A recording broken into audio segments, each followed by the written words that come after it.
एक गांव में एक बूढ़ा किसान रहता था।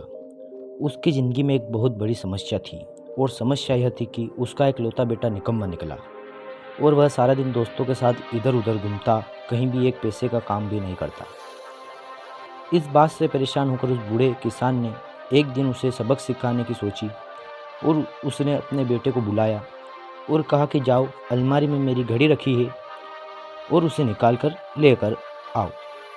तभी लड़का जाता है और उसे निकाल कर ले आता है। किसान ने कहा, इस घड़ी को बाजार लेकर जाओ और इसकी कीमत पता करके आओ। अब लड़का घड़ी लेकर बाजार जाता है। उसने जगह जगह इसकी कीमत पूछी।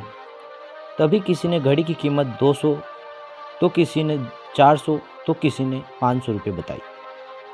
शाम होते होते लड़का वह घड़ी वापस अपने पिताजी के पास लेकर आया और उसने बताया कि पिताजी, इस घड़ी की कीमत किसी ने 200, किसी ने 400, तो किसी ने 500 रुपये बताई। तब किसान ने कहा, ठीक है, कोई बात नहीं, अब तुम घड़ी रख दो और जाओ। किसान का बेटा घड़ी रख के दोबारा वहाँ से चला जाता है और अगली सुबह किसान दोबारा अपने बेटे को बुलाता है और कहता है कि मेरी घड़ी निकाल कर ले आओ। तभी लड़का दोबारा जाता है और अलमारी से घड़ी निकाल कर लाता है।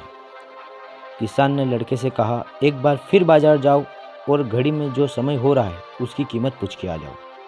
वो लड़के को समझ नहीं आ रहा था कि उसके पिताजी उससे क्या करवाना चाहते हैं और वह दुखी मन से वापस बाजार जाता है। इस बार तो लोग उस पर हंसने लगे और कुछ लोगों ने उसका मजाक बनाया और लोगों ने कहा कि वह अजीब लड़का है, कभी घड़ी की कीमत पूछता है तो कभी उसके समय की। शायद इसकी मानसिक स्थिति खराब है और ये पागल होने वाला है।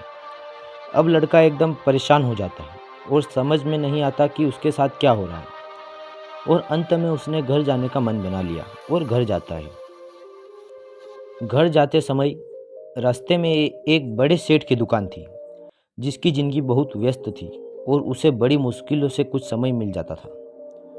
तब लड़के ने सोचा कि क्यों ना एक बार चलकर सेठ जी से पूछ लेते हैं, हो सकता है कि इन्हें पता हो।